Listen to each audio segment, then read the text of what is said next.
Je m'appelle Charlotte, j'ai 35 ans et je me remets encore, d'une manière ou d'une autre, des blessures infligées par ma famille. En tant que développeuse de logiciels à succès, j'ai échappé à leur toxicité, mais j'ai maintenu des contacts occasionnels. Dimanche dernier, ils m'ont invité à un brunch chic pour prendre des nouvelles.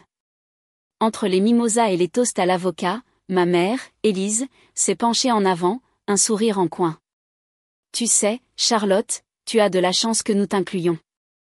La pitié peut aller loin. J'ai simplement siroté mon café et souri. Cette nuit-là, je me suis connectée, j'ai désactivé tous les comptes de crédits familiaux et j'ai envoyé un email à mon avocat concernant la vente du chalet. Avant de poursuivre cette histoire, dites-moi d'où vous regardez dans les commentaires ci-dessous. Cliquez sur j'aime et abonnez-vous si vous avez déjà eu à tenir tête à une famille qui sous-estimait votre valeur. Grandir à Neuilly-sur-Seine signifiait le privilège pour les étrangers. Mais à l'intérieur de notre vaste hôtel particulier, une froideur émotionnelle imprégnait chaque recoin. Notre maison de 4 chambres, avec sa pelouse impeccable et sa piscine chauffée, était une forteresse d'attente que je ne pouvais jamais vraiment satisfaire. Ma chambre d'enfant, peinte en bleu pâle à l'insistance de ma mère, Élise, malgré ma préférence pour le vert, est devenue mon sanctuaire en prison. De l'école primaire au lycée, j'ai eu d'excellentes notes, j'ai rejoint des sociétés honorifiques et j'ai été capitaine de l'équipe de débat. Pourtant, mes réalisations prenaient la poussière tandis que mon frère, Nicolas, recevait des éloges extravagants pour ses performances médiocres au football et ses notes moyennes. À ma remise de diplôme du lycée, où j'ai prononcé le discours de major de promotion, mon père, Philippe, a consulté son téléphone portable tout le long, et ma mère s'est plainte plus tard que ma robe avait l'air de grande surface. Nous attendons l'excellence de ta part, Charlotte, disait mon père avec dédain chaque fois que je lui montrais un bulletin parfait ou un prix académique. Nicolas a besoin de plus d'encouragement. Il n'est pas naturellement doué comme toi. Ce compliment empoisonné est devenu leur justification pour la négligence émotionnelle. La richesse de notre famille provenait de Entreprise Philippe Dubois, une société de développement immobilier commercial que mon père avait bâtie de zéro dans les années 80. À l'âge de 10 ans, l'entreprise possédait des centres commerciaux dans 3 régions. Ma mère, une ancienne reine de beauté de la Côte d'Azur, se consacrait à l'ascension sociale. Elle siégeait à des conseils d'administration d'œuvres caritatives, non par compassion, mais pour les connexions, et organisait des dîners où j'étais brièvement présentée comme un animal de compagnie exotique avant d'être envoyée à l'étage. Le chalet familial dans les Alpes représentait notre image publique de cohésion saine. Niché au bord du lac Léman, avec 6 chambres et un quai privé, il figurait sur nos cartes de Noël et dans la légende familiale comme un lieu de bonheur. En réalité, les week-ends là-bas signifiaient mon père travaillant à distance, ma mère planifiant des événements sociaux au téléphone et Nicolas jouant aux jeux vidéo pendant que je lisais seule sur le quai. Un Thanksgiving, quand j'avais 12 ans, j'ai entendu ma mère dire à sa sœur au téléphone, « Bien sûr, Charlotte est intelligente, mais elle manque de grâce sociale. » Nicolas a ce charme naturel qui attire les gens. Après cela, j'ai cessé d'entrer dans les pièces sans m'annoncer d'abord. Quand j'ai reçu une bourse complète pour l'école polytechnique pour l'informatique, mes parents ont semblé presque déçus. Nous aurions pu payer, a dit mon père comme si ma réussite diminuait leur importance. Nicolas a fréquenté l'EDEC avec des notes médiocres et nos parents ont payé toutes ses dépenses, plus un appartement en dehors du campus. Pendant mes études, j'ai développé mon sens financier en même temps que mes compétences en programmation. J'ai créé un algorithme de prédiction boursière pour un projet de classe qui a attiré l'attention de sociétés d'investissement. Au moment de l'obtention de mon diplôme, j'avais transformé ma bourse en un modeste portefeuille d'investissement grâce à des placements judicieux. Ironiquement, cette perspicacité financière a conduit à mon enchevêtrement complexe avec l'argent de la famille. Après que Nicolas ait perdu 40 000 € en un seul week-end en négociant des actions à faible coût sans recherche, mon père m'a demandé de garder un œil sur les choses. Cette demande vague a dégénéré en moi devenant la conseillère financière officieuse de la famille vers la fin de mes 20 ans. J'ai établi des fiducies, géré des comptes d'investissement, optimisé leur stratégie fiscale et numérisé toute leur infrastructure financière. J'ai automatisé les paiements des factures pour leurs propriétés, créé des systèmes d'accès sécurisés pour leurs comptes et construit des redondances que seul moi comprenais pleinement. Tout cela en bâtissant ma propre carrière dans une entreprise de logiciels financiers où je suis finalement devenue développeuse senior. Mon propre appartement à Paris est resté délibérément modeste malgré ma richesse personnelle croissante. Un appartement de 2 chambres avec des meubles de style industriel et des murs tapissés de livres est devenu ma véritable maison. Là, des amis comme Sophie et Julien, qui connaissaient mon vrai moi, se rassemblaient pour des soirées vins et des conversations honnêtes. Dans cette famille choisie, j'ai trouvé des liens authentiques que ma famille biologique n'avait jamais fournis. Pourtant, j'ai maintenu le contact avec mes parents et mon frère, animé par un espoir têtu qu'un jour ils me verraient vraiment. Chaque dîner d'anniversaire, chaque réunion de vacances et chaque événement familial rouvrait des blessures qui ne guérissaient jamais complètement. Je revenais toujours, gérant leur argent, offrant une expertise sur laquelle ils comptaient et qu'ils rejetaient simultanément. Charlotte a son petit travail d'ordinateur, disait ma mère à ses amis lors de galas de charité où j'apparaissais occasionnellement. Nous sommes si fiers qu'elle ait trouvé quelque chose qui convient à son esprit analytique.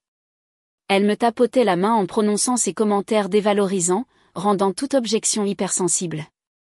Mon père maintenait une distance émotionnelle par son obsession du travail. Ses rares communications directes passaient par des SMS demandant des conseils financiers ou de l'aide pour des problèmes technologiques. Nicolas, suivant le chemin tracé pour lui, a rejoint notre père dans les affaires malgré son manque d'aptitude. Sa position de vice-président du développement n'existait que de titre, tandis que des employés juniors géraient ses responsabilités. L'ironie ne m'a jamais échappé, malgré être traitée comme insignifiante, je contrôlais l'infrastructure numérique de leur vie financière. Chaque mot de passe, chaque point d'accès au compte, chaque paiement automatique passait par des systèmes que j'avais créés et maintenus. Ils exigeaient mon expertise tout en prétendant qu'elle était triviale. Cette contradiction a créé une tension insoutenable qui s'était accumulée pendant des années avant ce fameux brunch. L'invitation est arrivée par SMS un mercredi après-midi alors que je déboguais du code au travail. Brunch familial dimanche à la Maison Bleue 11h. Ta présence est attendue. Non, s'il vous plaît. Non. Ma mère communiquait toujours par impératif lorsqu'il s'agissait des apparitions familiales. Ce qu'elle ne savait pas, c'est que j'avais récemment découvert des transactions inquiétantes lors de la maintenance de routine des comptes familiaux.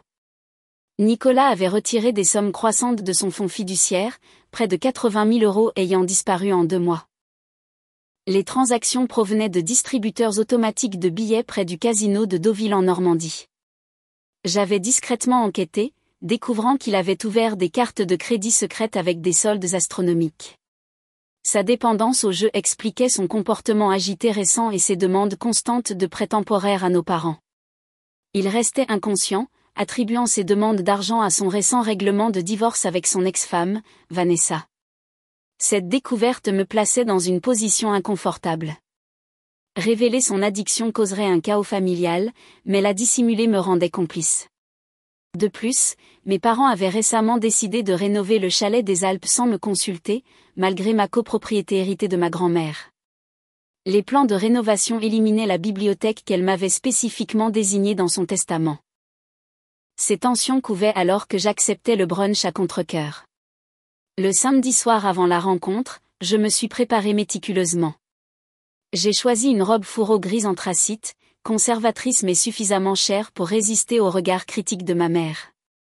J'ai répété des sujets de conversation neutres et établi des limites mentales quant aux informations que je partagerais sur ma vie personnelle. Le dimanche matin est arrivé avec un soleil printanier qui démentait mon climat intérieur. J'ai conduit mon Audi modeste à la Maison Bleue, un bistrot français hors de prix que ma mère avait choisi pour sa visibilité au sein de son cercle social. Le restaurant occupait un emplacement privilégié dans le quartier du Marais à Paris, avec de grandes fenêtres permettant aux clients de voir et d'être vus.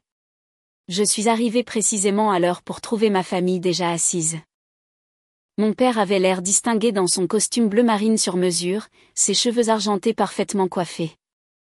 Ma mère portait ses perles signatures avec une robe en lin ivoire, ses mèches blondes fraîchement faites. Nicolas semblait hagard malgré ses vêtements coûteux, avec des cernes sous les yeux et un léger tremblement dans les mains alors qu'il consultait constamment son téléphone. « Charlotte, ma chérie, 15 minutes d'avance, c'est à l'heure, a dit ma mère alors que je m'asseyais.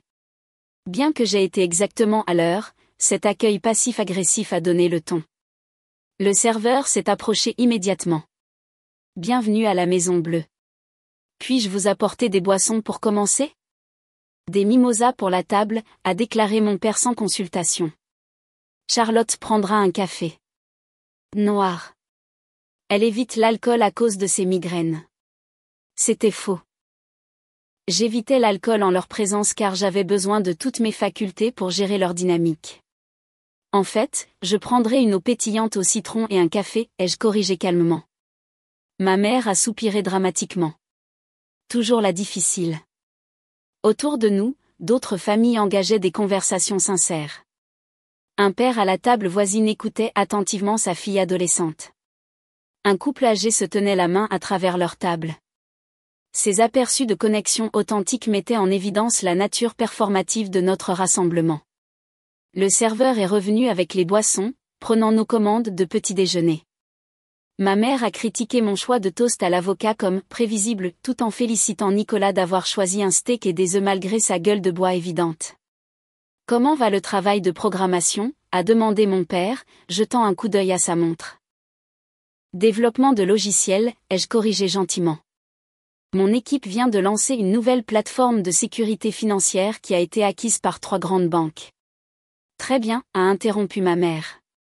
Nicolas vient de conclure l'accord de développement de Westfield. 40 millions d'euros. Nicolas s'est agité inconfortablement. Je savais, grâce à mon accès au compte de l'entreprise, que l'accord de Westfield avait échoué des semaines auparavant. Un autre mensonge maintenu pour les apparences. Félicitations, ai-je offert avec neutralité, le regardant éviter le contact visuel. La conversation s'est poursuivie, ma mère dominant, discutant d'amis communs, de potins de clubs de golf et de pics subtils sur mon statut de célibataire perpétuel. Jennifer Dubois vient de se fiancer. Son 3e mariage, et toi, tu attends toujours le premier, bien qu'avec ta personnalité particulière. Peut-être que l'indépendance te convient mieux. J'ai remarqué une jeune serveuse qui observait notre table avec des yeux inquiets. Elle avait probablement déjà été témoin de dynamiques familiales similaires et reconnaissait les sous-courants. Quand elle a rempli mon verre d'eau, elle m'a offert un petit sourire de sympathie. Nous t'attendons à la fête de révélation de la rénovation du chalet le mois prochain, a annoncé soudainement ma mère. Nous avons invité tous ceux qui comptent. Je n'étais pas au courant que les rénovations avaient été approuvées, ai-je répondu avec prudence. En tant que propriétaire partiel, j'aurais dû être consulté. Mon père a agité la main avec dédain. Une technicité juridique. Ta grand-mère était sentimentale. Les rénovations sont nécessaires pour la modernisation. La bibliothèque m'a été spécifiquement désignée dans son testament, ai-je fait remarquer. Cette pièce poussiéreuse avec tous ces livres que personne ne lit? Elle devient une salle multimédia. Nicolas a besoin d'espace pour recevoir des clients, a déclaré ma mère. De plus, tu ne visites presque jamais de toute façon. J'ai senti ma poitrine se serrer mais j'ai gardé mon sang-froid. Je visite tous les mois pour entretenir la propriété et les comptes. En parlant de comptes, a interrompu Nicolas nerveusement, j'aurais peut-être besoin d'ajustements à mes niveaux d'accès. À des fins professionnelles. Il voulait des limites de retrait plus élevées pour financer son jeu. J'ai réalisé, avant de pouvoir répondre, que notre nourriture était arrivée, interrompant temporairement la conversation. J'ai remarqué que ma mère échangeait des regards avec mon père. Une communication tacite passait entre eux. Charlotte, commença ma mère après le départ du serveur, sa voix prenant une qualité sirupeuse qui précédait toujours ses remarques les plus cinglantes. Nous avons discuté de ton rôle dans les affaires familiales. Mon père s'est raclé la gorge. Ton expertise a été précieuse, mais Nicolas s'intéresse davantage aux aspects financiers de l'entreprise. Traduction, il voulait réduire ma visibilité sur les comptes pour cacher les problèmes de Nicolas. Je vois, ai-je répondu, coupant mon toast à l'avocat en triangle précis. Cela nécessiterait des transitions importantes. Les systèmes sont complexes. Tu compliques toujours les choses, a dit ma mère. Nicolas a maintenant un conseiller financier de Goldman Sachs. Un arrangement beaucoup plus professionnel. Je savais que c'était un mensonge.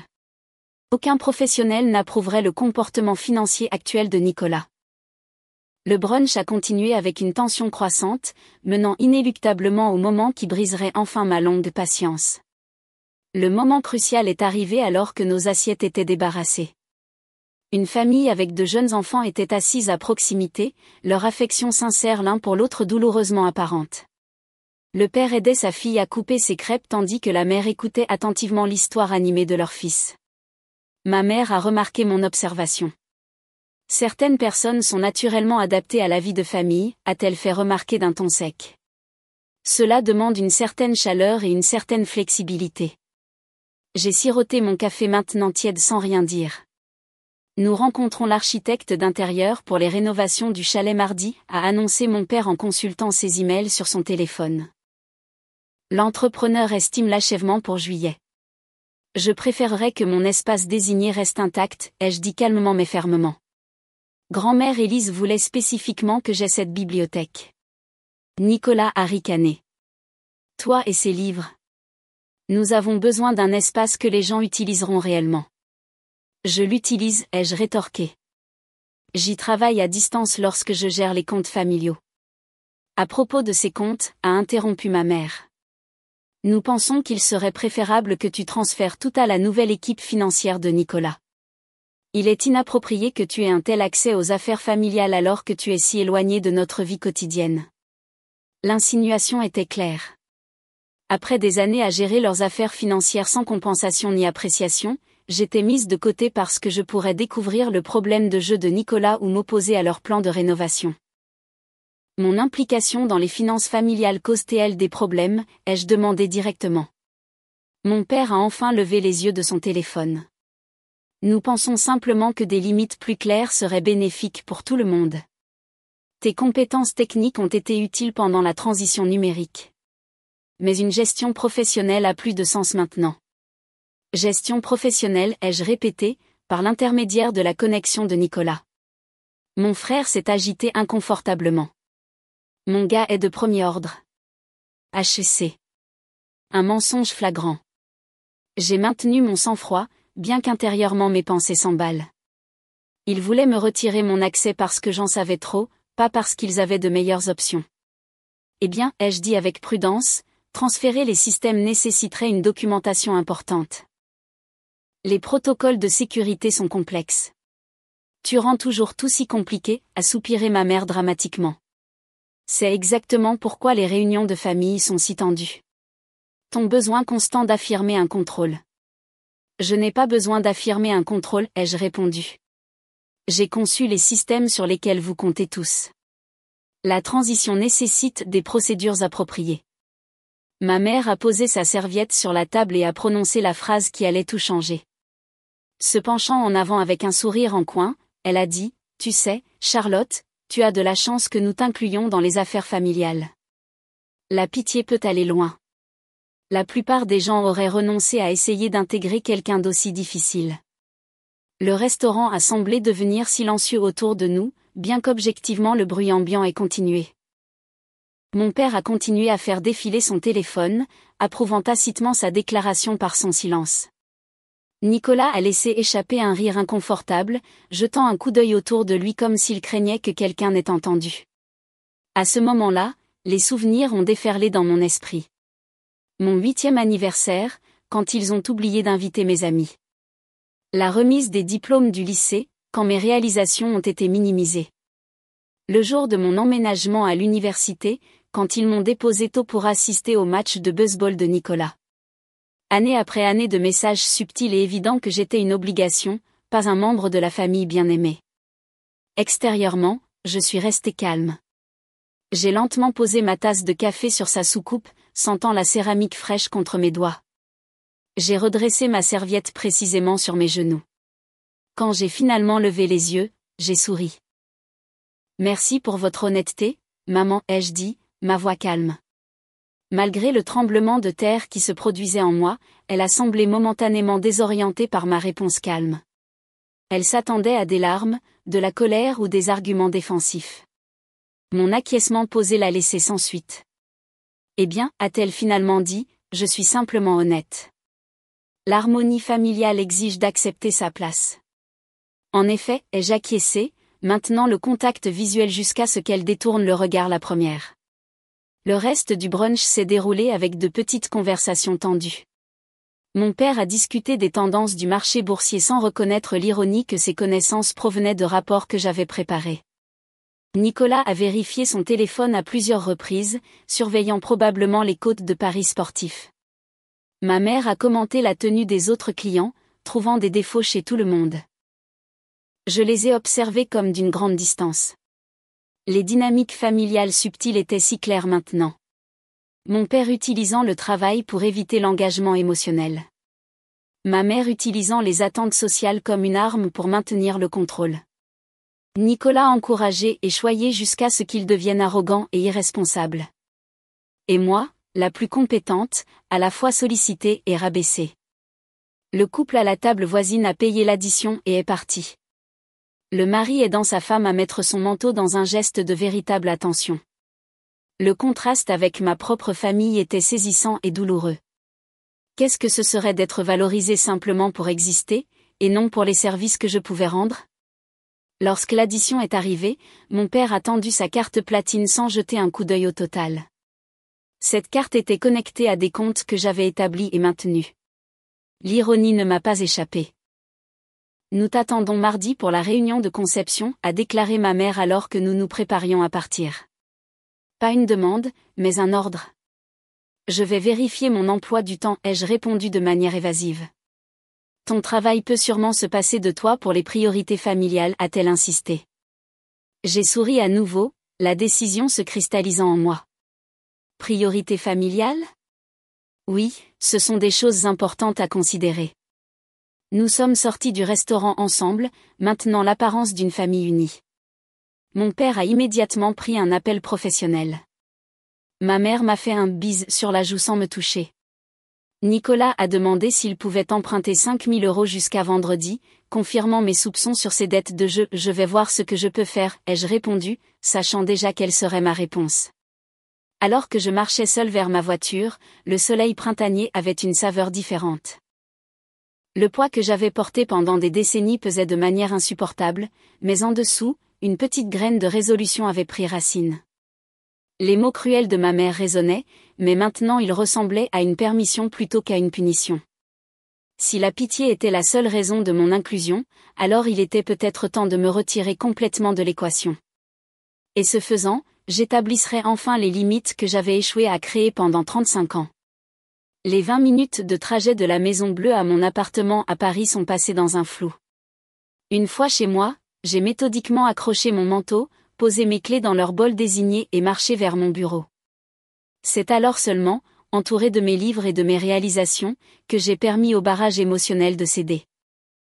Les larmes sont venues silencieusement au début, puis en sanglots saccadés qui m'ont fait pencher en avant sur ma chaise de bureau ergonomique. Tu as de la chance que nous t'incluions. Les mots se rejouaient en boucle infinie. 35 ans à chercher l'approbation de personnes constitutionnellement incapables de la donner. Des décennies à gérer leurs affaires financières tout en étant traitées comme une obligation gênante. Après 15 minutes de libération émotionnelle brute, je me suis redressée, j'ai essuyé mon visage et j'ai ouvert mon ordinateur portable. Le chagrin aurait son temps, mais j'avais d'abord besoin d'informations et d'un plan. Je me suis connectée au tableau de bord financier familial que j'avais créé. L'interface montrait des comptes interconnectés, des propriétés, des investissements et des lignes de crédit. L'empire financier de la famille Dubois sous forme numérique, le tout accessible via des protocoles d'authentification que j'avais conçus. Mon père avait insisté sur la commodité plutôt que sur la complexité, ce qui a abouti à un système où un seul administrateur pouvait tout contrôler grâce à un accès maître. Cet administrateur, c'était moi. J'ai commencé à documenter systématiquement tout. Numéro de compte, identifiant d'accès, historique de transaction, titre de propriété, portefeuille d'investissement, ligne de crédit, police d'assurance, structure de fonds fiduciaires, déclaration fiscale. J'ai créé des sauvegardes hors ligne sécurisées de toutes les données, sachant que des preuves pourraient être nécessaires plus tard. L'image qui en a résulté a confirmé ce que je savais déjà, mais que j'avais ignoré. Nicolas avait retiré plus de 200 000 € au cours de la dernière année de divers comptes, la plupart en espèces près des casinos. Mes parents avaient dépensé près de 1 million d'euros en dépenses de luxe tout en se plaignant des dons caritatifs que j'avais automatisés à partir de leur compte. Les rénovations du chalet des Alpes avaient été contractées pour 800 000 euros sans permis approprié ni notification à moi en tant que propriétaire partiel. La bibliothèque que ma grand-mère m'avait légalement désignée était prévue pour la démolition la semaine prochaine. J'ai ouvert un document sécurisé et j'ai commencé à décrire mes options. Alors que je cataloguais les systèmes financiers, je contrôlais les droits légaux que je possédais et l'influence dont je disposais. Un plan s'est formé avec une clarté cristalline. Pour une fois, les qualités même que ma famille considérait comme difficiles me seraient utiles, mon souci du détail, mes connaissances techniques et mon approche méthodique de la résolution de problèmes. Premièrement, j'aurais besoin d'un conseiller juridique. J'ai contacté Julien, mon ami le plus proche, qui se trouvait être un avocat d'affaires. J'ai besoin d'une référence pour quelqu'un spécialisé dans les litiges financiers familiaux et les droits de propriété, j'expliquai après avoir brièvement résumé la situation. Vanessa Dubois, a répondu Julien sans hésitation. Elle a géré le divorce complexe de ma sœur. Brillante, éthique et absolument intrépide. Je vais t'envoyer ses coordonnées par SMS. Ensuite, j'ai dressé une liste complète de tous les comptes familiaux nécessitant une attention immédiate. 1. 4 cartes de crédit principales utilisées par mes parents. 2. 3 cartes de crédit utilisées exclusivement par Nicolas. 3. 2 comptes chèques conjoints. 4. Le portefeuille d'investissement familial principal.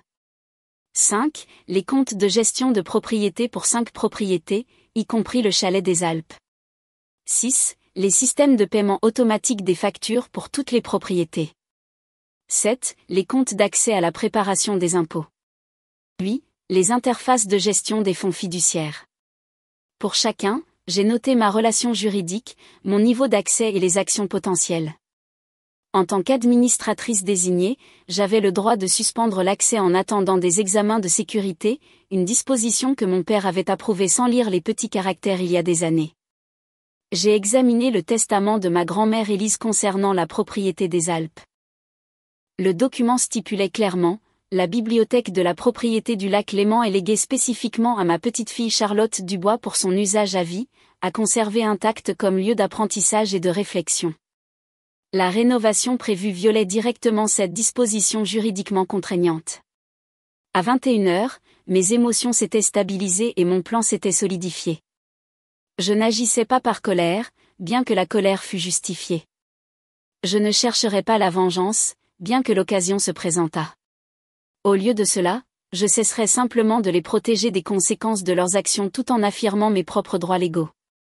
J'ai préparé un repas simple de pâtes et de salade, mangeant machinalement tout en examinant les résultats potentiels.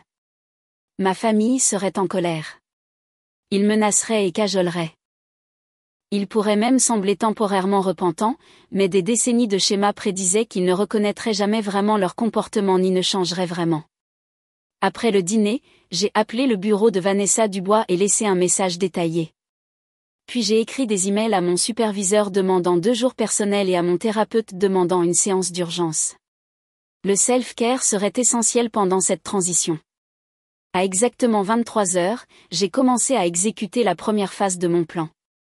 Je me suis connecté au tableau de bord financier maître avec mes identifiants d'administrateur. Premièrement, j'ai désactivé les paiements automatiques sur toutes les cartes de crédit familiales, les laissant actives mais supprimant le filet de sécurité qui empêchait les frais de retard.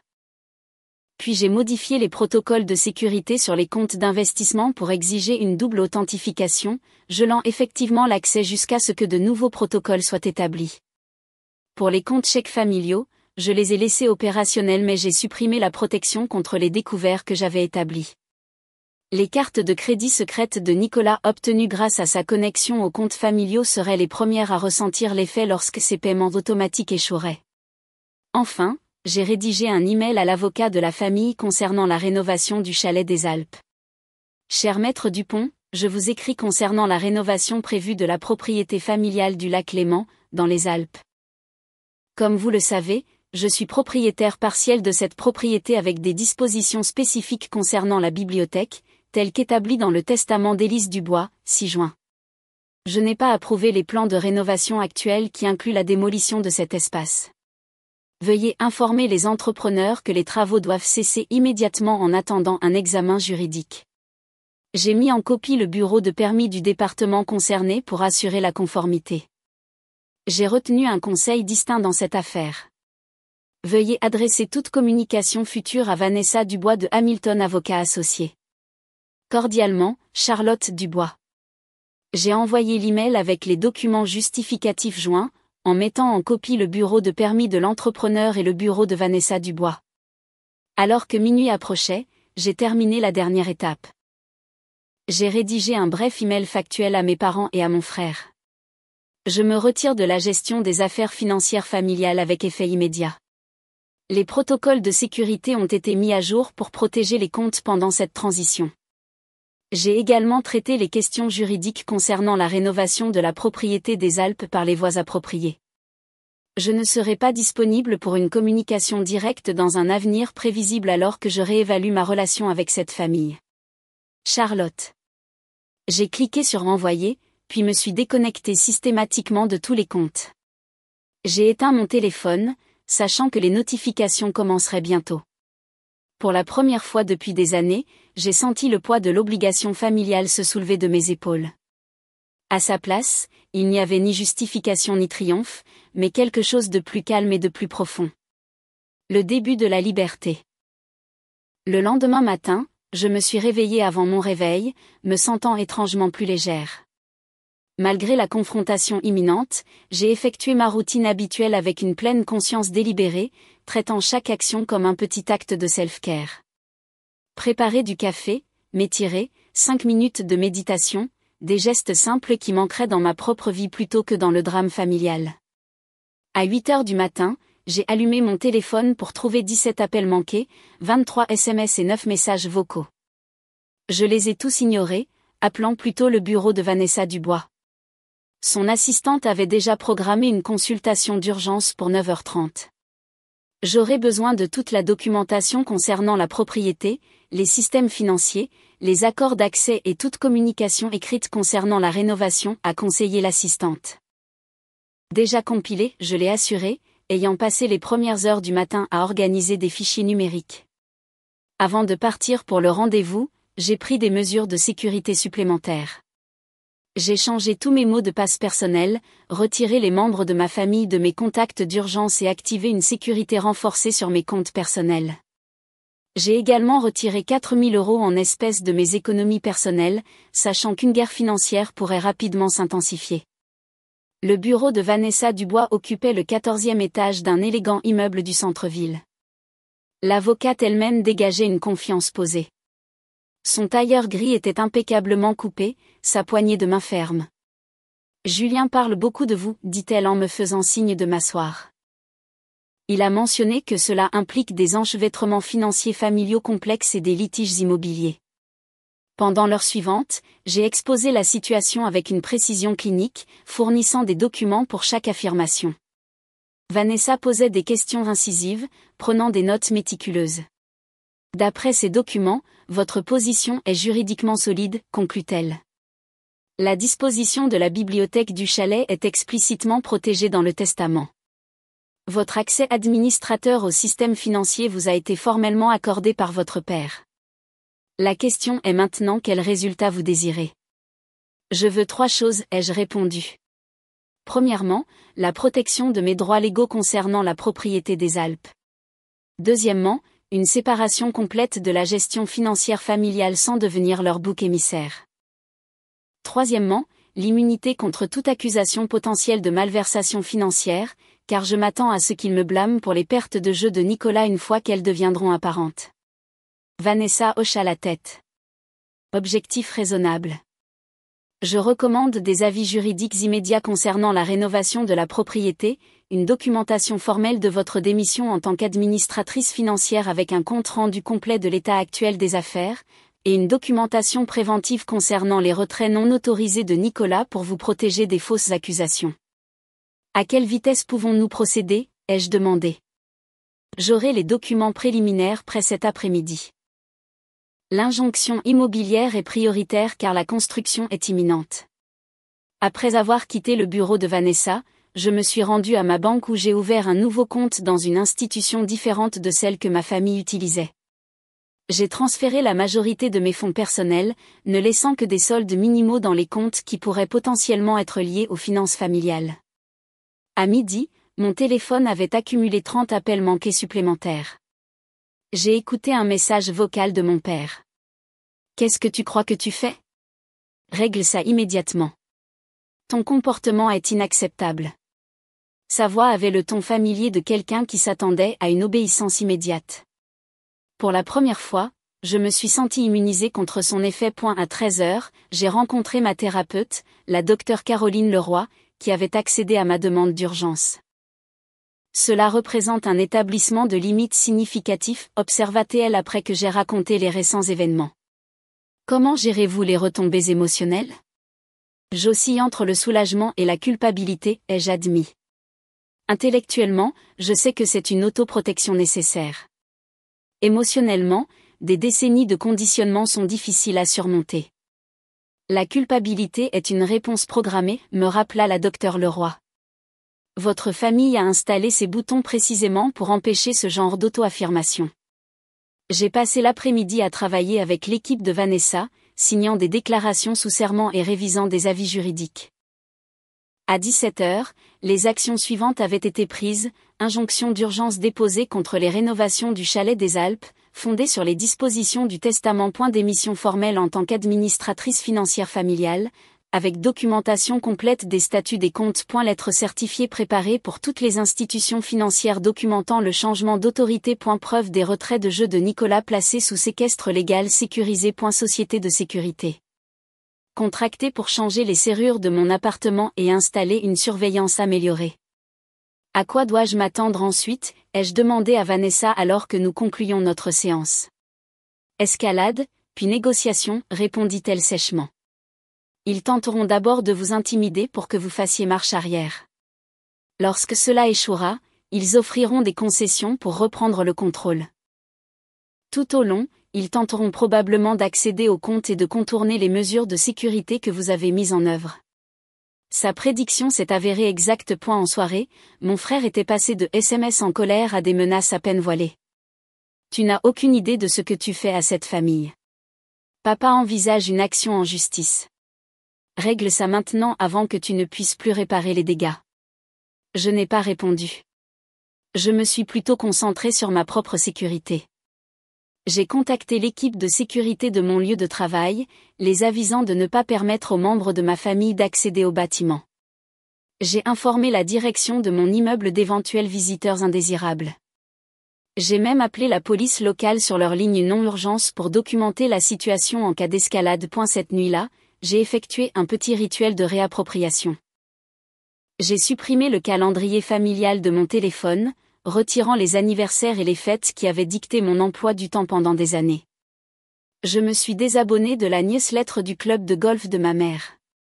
J'ai retiré les photos de famille de mon salon, les remplaçant par des œuvres d'art que j'avais toujours voulu exposer, mais que j'avais cachées pour éviter leurs critiques.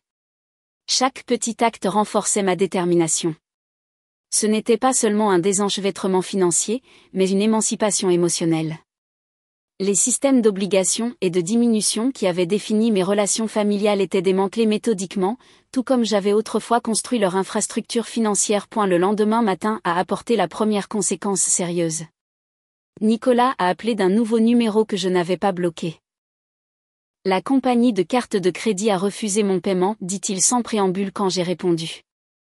J'ai besoin de 30 000 € d'ici demain, sinon il y aura de sérieux problèmes. Quel genre de problème, ai-je demandé calmement. Des marqueurs de casino, a-t-il admis après une pause. Écoute, je sais que tu es fâché de ce que maman a dit. Mais c'est sérieux. Ce ne sont pas des gens avec qui il faut plaisanter.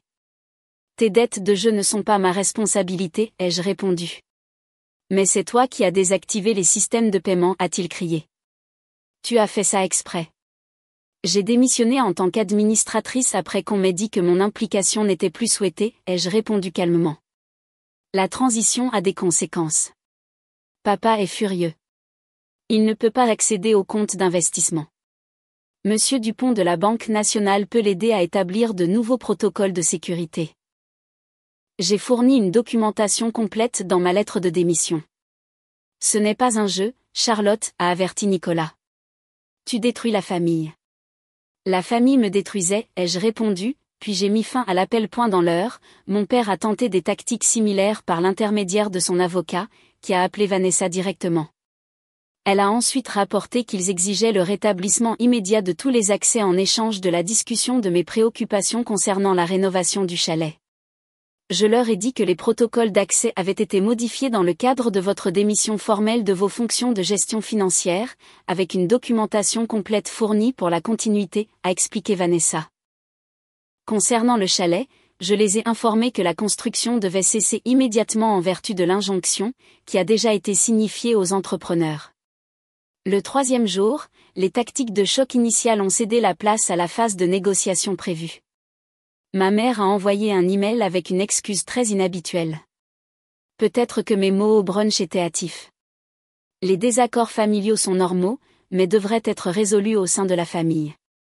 Veuillez appeler afin que nous puissions discuter de la restauration des comptes et aller de l'avant ensemble.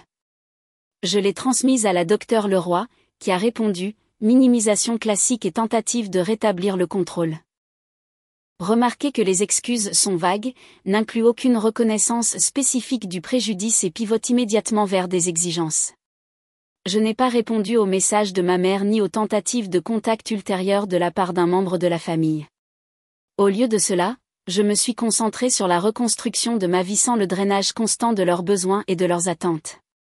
Chaque jour sans gérer leurs finances ou absorber leurs critiques ressemblait à une convalescence après une longue maladie, la force revenant progressivement mais régulièrement. Le premier mois après ce que j'ai maintenant appelé l'incident du brunch s'est déroulé dans un flou de procédures judiciaires, de désenchevêtrement financier et de recalibration personnelle. Ma famille a traversé des étapes prévisibles, colère, menaces, marchandage, et enfin des tentatives de réconciliation stratégique. Nicolas a été le plus durement touché par les conséquences immédiates. Sans accès aux fonds familiaux, ses dettes de jeu sont devenues exigibles sans filet de sécurité. Selon des connaissances mutuelles, il a été contraint de vendre son appartement de luxe et de déménager dans un appartement modeste. Sa Mercedes a été saisie après 3 paiements manqués. Les marqueurs de casino ont nécessité l'intervention de mon père qui, selon les rumeurs, a payé plus de 100 000 € pour éviter des conséquences plus graves. Mes parents ont fait face à leurs propres ajustements. Les suspensions de cartes de crédit ont entraîné des transactions embarrassantes refusées lors d'événements sociaux. Mon père a dû contacter personnellement les institutions financières pour établir de nouveaux protocoles d'accès, une tâche qu'il avait toujours déléguée. Ma mère s'est retrouvée sans paiements automatisés pour son adhésion au club de golf, ce qui a entraîné des frais de retard et une suspension temporaire des privilèges. La rénovation du chalet des Alpes est devenue une bataille juridique qui s'est rapidement étendue au-delà de la bibliothèque. Les inspecteurs du département, alertés par les dépôts de Vanessa, ont découvert de multiples violations de code et des permis insuffisants.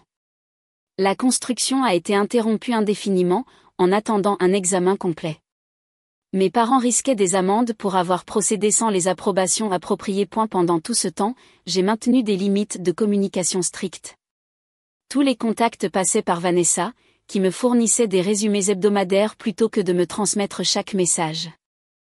J'ai changé mon adresse email personnelle et mon numéro de téléphone, ne partageant les nouvelles coordonnées qu'avec des amis et des collègues de confiance.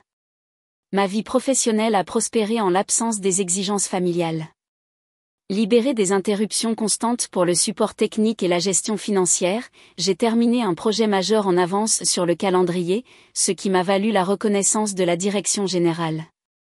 J'ai accepté une opportunité de parler lors d'une conférence sur la technologie financière, ce que j'avais refusé auparavant en raison d'obligations familiales qui survenaient inévitablement chaque fois que j'avais des engagements importants. Sophie et Julien ont formé un cercle protecteur autour de moi, filtrant les invitations et offrant un sanctuaire lorsque les souvenirs devenaient accablants. D'autres amis que j'avais négligés en priorisant les besoins familiaux se sont reconnectés, surpris et ravis de ma nouvelle disponibilité. Tu sembles différente, mon ami, a commenté Alexia lors d'un dîner 6 semaines après le brunch. Plus présente d'une certaine manière. J'apprends à exister sans surveillance constante, ai-je expliqué. sans anticiper les critiques ou les exigences. Environ 2 mois après, mon frère a intensifié ses tentatives de me joindre. Il s'est présenté à mon lieu de travail, mais la sécurité avait été briefée et lui a refusé l'entrée. Il a laissé des notes manuscrites à mon ancien appartement, que le gestionnaire de la propriété m'a transmises. Les messages sont devenus de plus en plus désespérés à mesure que sa situation financière se détériorait. S'il te plaît, aide-moi. Je sais que j'ai un problème. J'ai besoin de ton expertise pour régler ce désordre.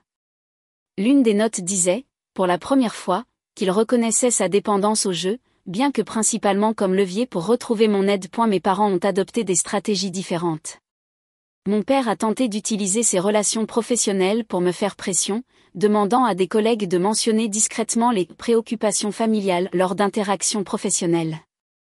Ma mère a répandu des informations stratégiquement fausses au sein de son cercle social, se présentant comme la mère inquiète d'une fille en pleine dépression. Nous lui laissons de l'espace pendant cette période difficile, a-t-elle dit à des connaissances mutuelles, transformant mon affirmation de limite en instabilité mentale. 3 mois après le brunch, j'ai reçu une communication inattendue.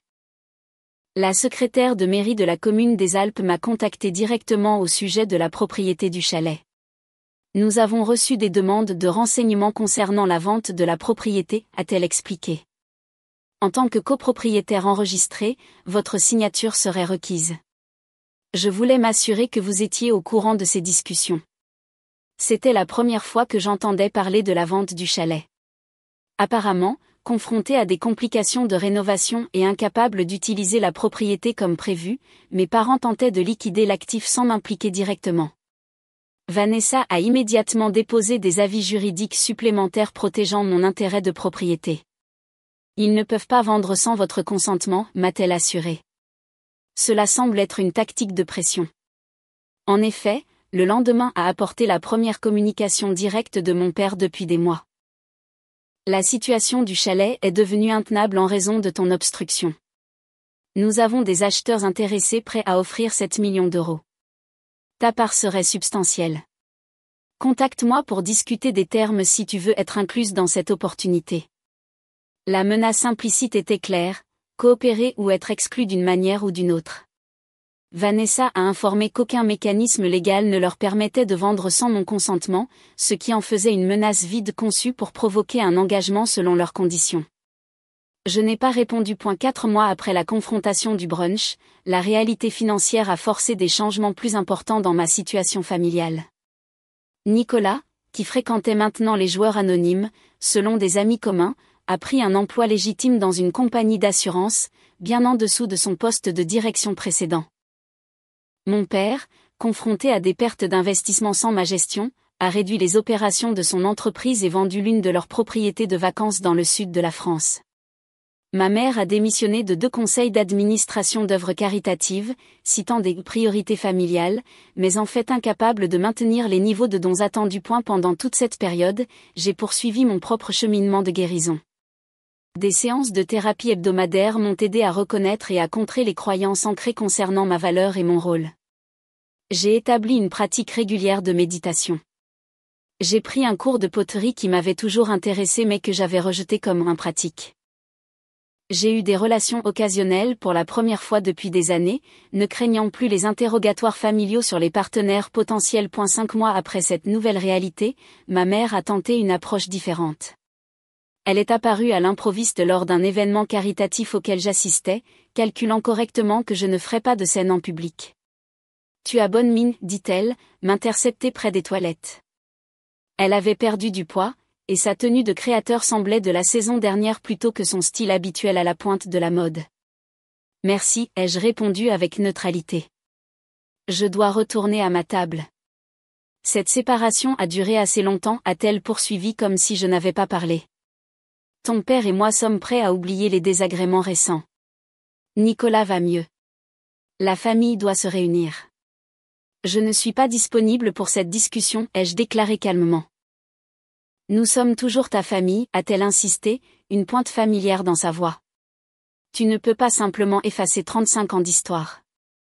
Je n'efface pas l'histoire, ai-je répondu. Je l'honorais en y répondant enfin de manière appropriée. Je suis partie avant qu'elle ne puisse répondre, rejoignant mes amis à notre table. Plus tard, j'ai appris qu'elle avait quitté l'événement immédiatement après notre rencontre. Le 6e mois a apporté un développement inattendu. Nicolas a contacté Vanessa directement, demandant une réunion médiatisée sans la présence de nos parents. Après consultation avec la docteure Leroy, j'ai prudemment accepté une courte réunion au bureau de Vanessa, avec des paramètres spécifiques établis à l'avance. Nicolas est arrivé, l'air sensiblement différent de l'image de cadre soigné qu'il avait précédemment maintenue. Ses vêtements de marque étaient remplacés par des tenues décontractées d'une grande surface. La montre chère avait disparu. Plus particulièrement, la confiance arrogante avait disparu de son comportement. « Merci de me recevoir », a-t-il commencé une fois que nous étions assis dans la salle de conférence de Vanessa. « Je sais que vous n'avez aucune raison de croire quoi que ce soit que je dise. » « Pourquoi avez-vous demandé cette réunion ?» ai-je demandé directement. Il a posé un jeton de sobriété de 6 mois sur la table. Joueur anonyme. Ce n'est pas ma première tentative de programme, mais c'est la première qui tient. Félicitations, ai-je dit sincèrement. Toucher le fond était nécessaire, a-t-il poursuivi. Quand tu as cessé de permettre à la famille, tout s'est effondré rapidement. Papa a dû faire face au fait que son entreprise était surendettée. Maman a dû confronter le fait que sa position sociale était construite sur du sable mouvant financier. Et j'ai dû admettre que j'étais un toxicomane, pas seulement que j'avais de la malchance. Pourquoi me dire ça ? Parce que tu avais raison, dit-il simplement, surtout, et aucun de nous n'aurait changé sans ce que tu as fait. Je ne demande pas d'argent, d'aide ou même de pardon. Je pensais simplement que tu méritais de savoir que tes actions ont forcé la croissance, du moins pour moi. Nous avons parlé pendant 30 minutes. Il a détaillé son programme de rétablissement, son nouveau travail modeste avec des horaires réguliers et une responsabilisation, son studio où il vivait selon ses moyens réels pour la première fois. Il n'a pas posé de questions sur ma vie ni tenté d'obtenir des promesses de contact futurs. Alors que la réunion se concluait, il a dit quelque chose qui a percé les murs émotionnels prudents que j'avais construits. J'ai toujours su que tu étais la plus forte d'entre nous. Je n'ai jamais compris que ta force était celle qui comptait. Je ne me suis pas engagé à des contacts futurs, mais j'ai accepté d'y réfléchir si son rétablissement restait constant. C'était la première interaction familiale en 6 mois qui ne me laissait pas un sentiment de diminution ou d'épuisement. Nos parents, cependant, ont maintenu leur position. Quand ils ont appris ma rencontre avec Nicolas, ils ont tenté de l'utiliser comme une ouverture pour leurs propres exigences. Mon père a envoyé une lettre formelle décrivant un plan de réunification familiale qui impliquait principalement que je reprenne la gestion des comptes et retire mes objections légales à leurs décisions immobilières. Ma mère a laissé un message vocal présentant une version déformée des événements. Maintenant que les esprits se sont calmés, nous pouvons laisser derrière nous ce malheureux malentendu. J'ai conservé ces communications comme documentation, mais je n'ai pas répondu.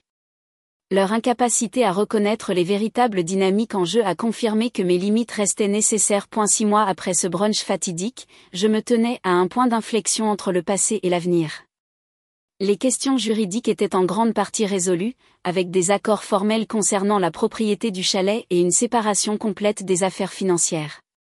Ma vie professionnelle était florissante. Mes liens sociaux se sont approfondis, mon sentiment de moi-même se renforçant chaque jour. Le chemin à parcourir restait incertain. Mais pour la première fois, cette incertitude ressemblait à la liberté plutôt qu'à l'anxiété. J'avais appris que les liens familiaux, lorsqu'ils sont toxiques, ne sont pas des obligations à supporter, mais des schémas à briser. Les mots qui m'avaient autrefois si profondément blessé, « Tu as de la chance que nous t'incluions », semblaient être la clé qui avait ouvert la porte de ma prison. 6 mois se sont transformés en 1 an. Les saisons ont changé, les fêtes sont passées, la vie a continué son élan. J'ai fêté mes 36 ans avec des amis dans un restaurant en bord de mer, sans le traditionnel dîner de famille gênant où mes préférences étaient toujours ignorées. Au lieu de cela, Sophie a organisé mon menu de fruits de mer préféré, Julien a apporté un gâteau à ma saveur préférée, et une douzaine d'autres liens authentiques ont célébré non pas ce qu'ils attendaient que je sois, mais qui j'étais réellement. Mes séances de thérapie avec la docteure Leroy sont passées de la gestion de crise à un travail de guérison plus profond.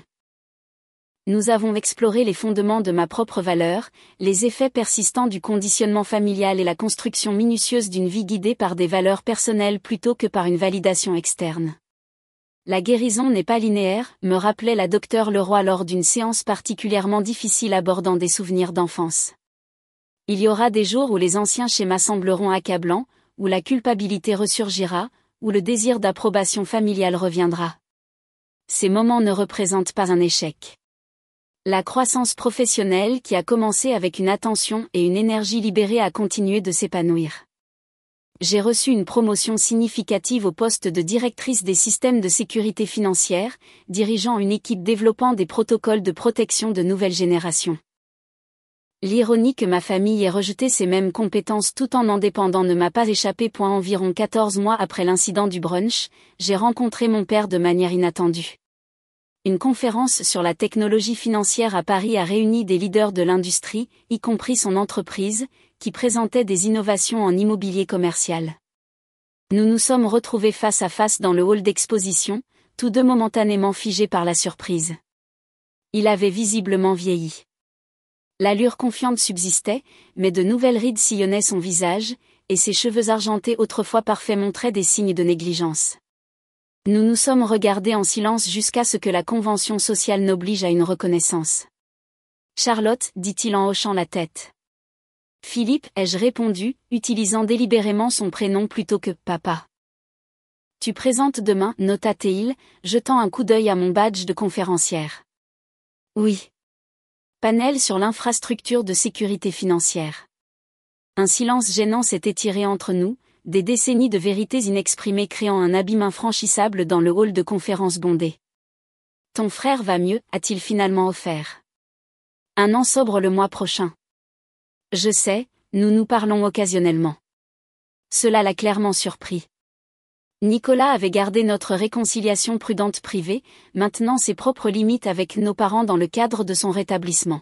« Ta mère aimerait avoir de tes nouvelles, dit-il, son ton portant l'attente familière d'une conformité. Cela nécessiterait la reconnaissance des schémas passés et un engagement envers un comportement différent, ai-je répondu calmement. Il serait dit légèrement. Les familles ne sont pas toujours d'accord, Charlotte. Garder des rancunes ne sert à rien.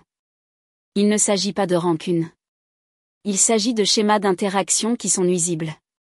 Nous t'avons tout fourni, commença-t-il la justification défensive, se levant automatiquement. Des provisions matérielles sans connexion émotionnelle ou respect, ai-je rétorqué. Mais ce n'est ni le moment ni l'endroit pour cette discussion.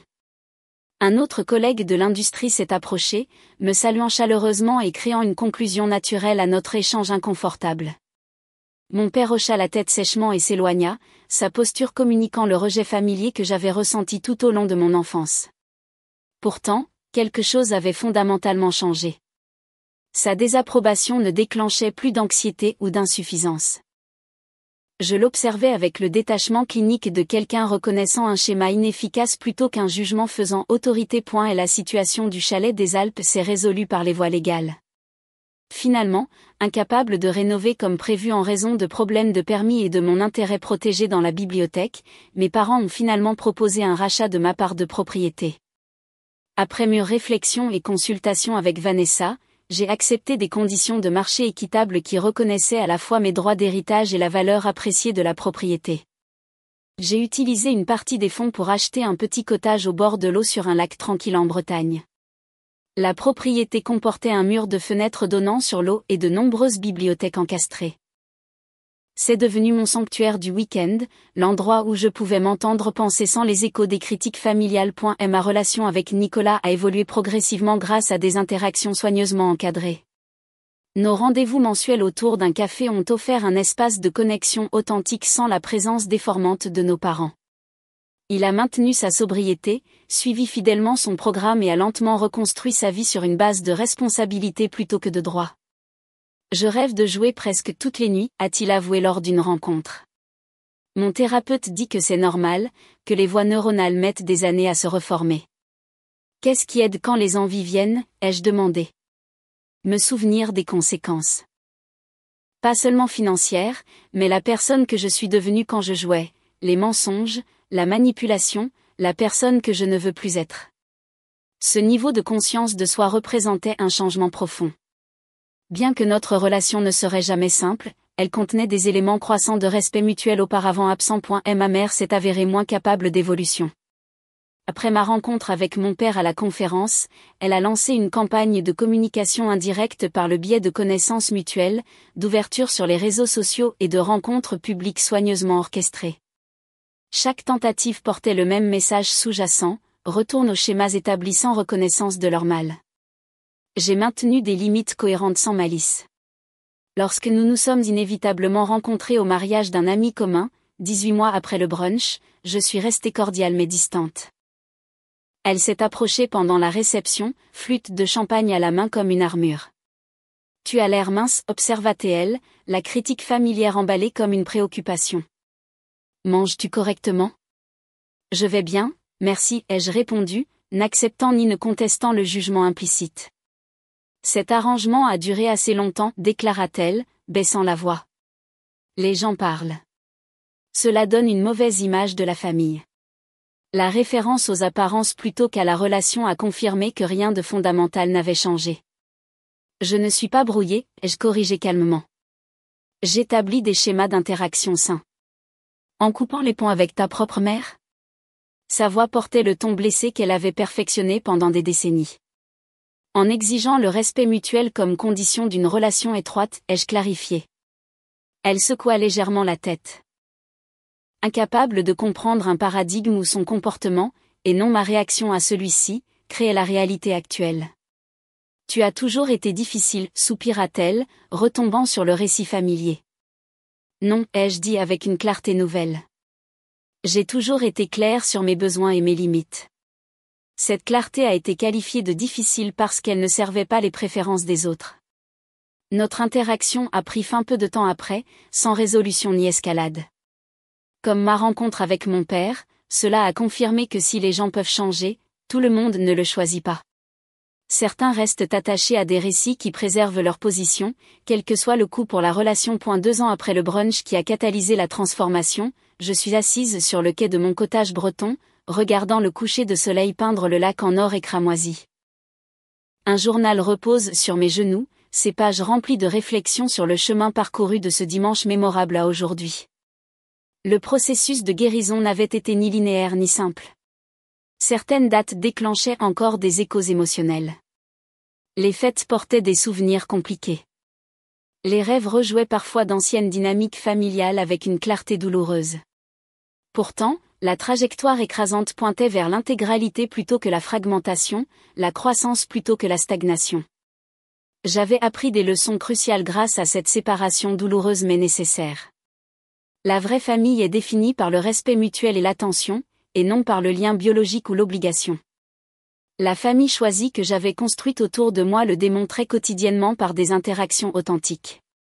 Les limites ne sont pas des punitions mais des éléments essentiels de relations saines.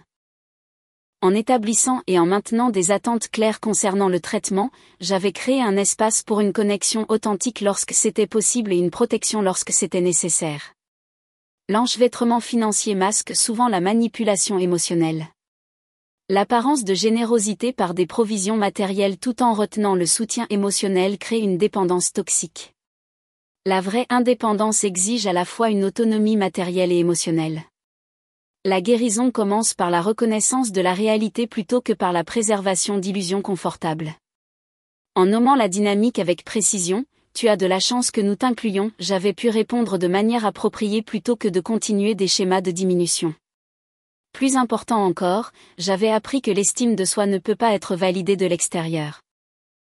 L'approbation que j'avais cherchée pendant des décennies n'aurait jamais pu tenir sa promesse car elle était conditionnée à mon utilité plutôt qu'à ma valeur intrinsèque. La vraie sécurité venait de l'intérieur, de vivre authentiquement aligné sur des valeurs personnelles plutôt que sur des attentes externes. Alors que l'obscurité s'installait sur le lac, j'ai fermé mon journal et regardé les étoiles apparaître dans le ciel clair du nord. L'avenir restait à écrire. Peut-être qu'une guérison continue permettrait éventuellement de nouvelles formes de relations familiales fondées sur le respect mutuel plutôt que sur des schémas historiques. Peut-être que certaines connexions resteraient nécessairement distantes pour la santé émotionnelle. L'un ou l'autre de ces résultats représentait un succès plutôt qu'un échec, car tous deux honoraient des besoins authentiques plutôt que des rôles obligatoires. Le chemin parcouru de cette table de brunch à cette soirée paisible avait été ardu mais nécessaire. Les mots qui m'avaient autrefois blessé si profondément ressemblaient maintenant au catalyseur de la libération, le moment où le déni ne pouvait plus se maintenir face à la vérité évidente. En reconnaissant que j'étais incluse par pitié, ma mère m'avait involontairement libérée de la recherche d'inclusion à des conditions aussi néfastes. Avez-vous déjà dû poser des limites avec quelqu'un que vous aimiez, même lorsque c'était douloureux? Avez-vous trouvé votre propre voie après des années à être rabaissé? Le chemin vers l'estime de soi est rarement facile, mais toujours nécessaire. Partagez votre histoire dans les commentaires, et n'oubliez pas d'aimer et de vous abonner si cela vous a touché. Merci d'avoir écouté mon parcours et puissiez-vous trouver le courage d'honorer votre propre vérité, quoi que cela puisse exiger.